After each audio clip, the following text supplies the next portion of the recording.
ચલો દોસ્તો, આજે આપણે જોવાના છે ડાયરેક્ટ અને ઇનડાયરેક્ટ સ્પીચ.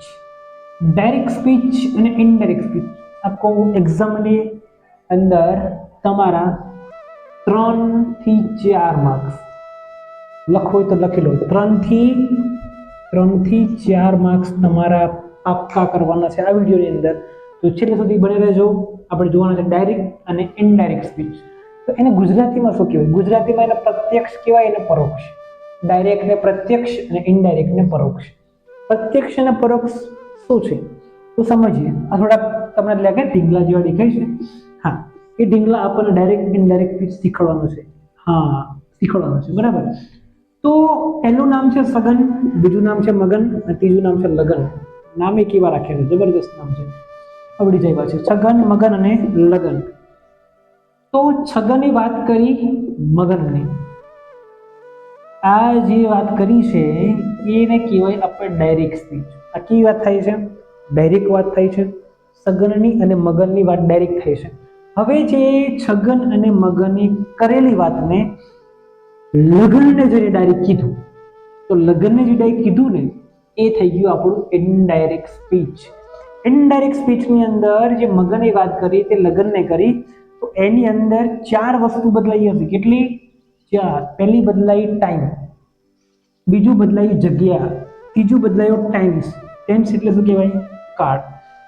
કાળ બદલાયું. અને ત્રીજું અને ચોથું બદલાયું પ્રોનાઉન, એટલે કે સર્વનામની અંદર પણ ફેરફાર થાય છે.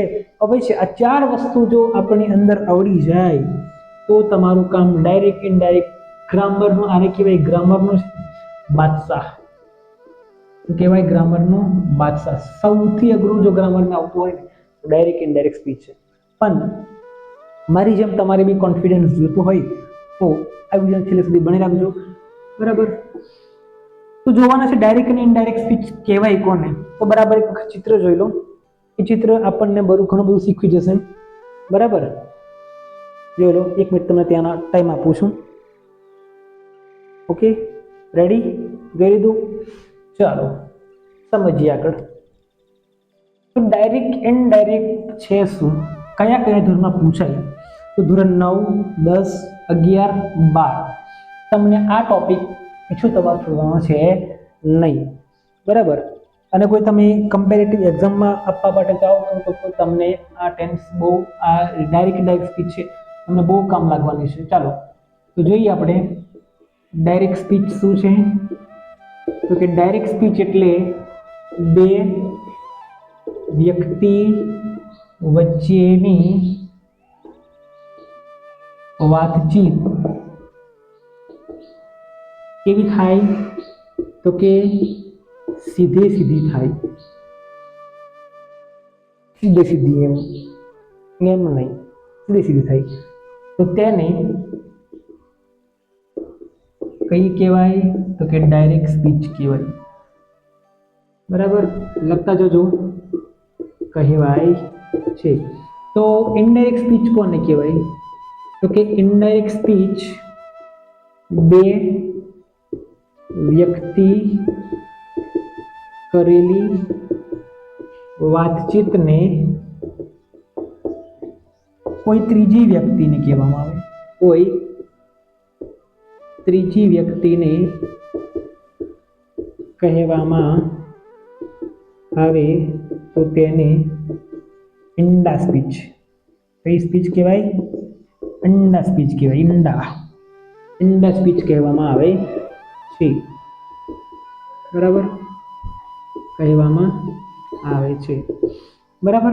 આટલી વસ્તુ આપણે ધ્યાન રાખીશું. આગળની નેક્સ્ટ ક્લાસની અંદર તમને હું સમજાવવાનો છું.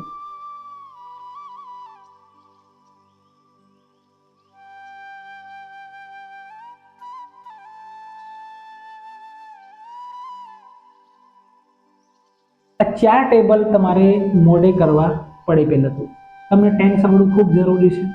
કોઈ પણ ટોપિક હોય, ડાયરેક્ટ ઇનડાયરેક્ટ સ્પીચ હોય, એક્ટિવ પેસિવ હોય, ટેન્સ ચેન્જીસ, જેન્ડર ચેન્જીસ, એકવચન બહુવચન, ગ્રામરનો પાયો જ કહેવાય. આ ટેન્સ ખરો ને, ગ્રામરનો પાયો છે. આ તમને આવડી ગયું, બધા ટોપિક તમને આવડી જાય. તો ટેન્સ ચેન્જીસ તમને આવડવું જોઈએ, time changes, place changes, pronoun changes, આ 4 ટેબલ તો તમને આવડી ગયા અને એ પણ ઓલરેડી આપણે એનો વિડીયો બનાવી ચૂક્યા છે. તો તમને બહુ જ હેલ્પફુલ થવાનું છે, બરાબર. ત્યાં સુધી આપણી ચેનલને સબસ્ક્રાઇબ અને લાઇક અને શેર કરી દો, તાકી બીજાને પણ આપણને કામ લાગે, બરાબર. કરી દો સબસ્ક્રાઇબ, હમણાં જ કરી દો, વાર નહીં લાગે, બરાબર. ચાલો, તો પહેલું છે ટેન્સ ચેન્જીસ, પછી જોવાના છે ટાઈમ ચેન્જીસ, પછી જોવાના છે પ્લેસ અને પછી પ્રોનાઉન. ટેન્સ એટલે કાળમાં ફેરફાર, ટાઈમ એટલે સમયમાં ફેરફાર, અને પ્લેસ એટલે જગ્યામાં ફેરફાર, અને પ્રોનાઉન એટલે સર્વનામમાં ફેરફાર, બરાબર છે.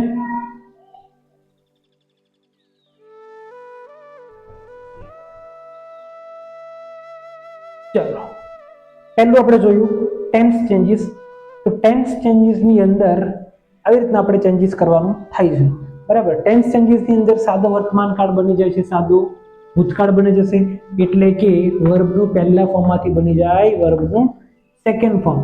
કન્ટિન્યુઅસ પ્રેઝન્ટ ટેન્સની અંદર વાત કરીએ તો એમ ઇઝ આર નું થઈ જાય, એમ ઇઝ આર નું થઈ જવું જોઈએ વોઝ અથવા વેર. પછી હેઝ અને હેવ નું થઈ જાય હેડ, બરાબર. અને હેડ બીન, આપણે હેવ બીન, હેઝ અને હેવ બીન નું થઈ જાય હેડ બીન, બરાબર. ધ્યાન રાખજો, વર્બનું સેકન્ડ ફોર્મ થઈ જશે, સાદો ભૂતકાળની અંદર વર્બનું સેકન્ડ ફોર્મ લાગે તો થઈ જાય એનું હેડ થઈ જવું જોઈએ, ઇનડાયરેક્ટમાં થઈ જાય હેડ. પછી વોઝ અને વેર આવે તો કરી દેવાનું તમારે હેડ બીન કરી દેવાનું.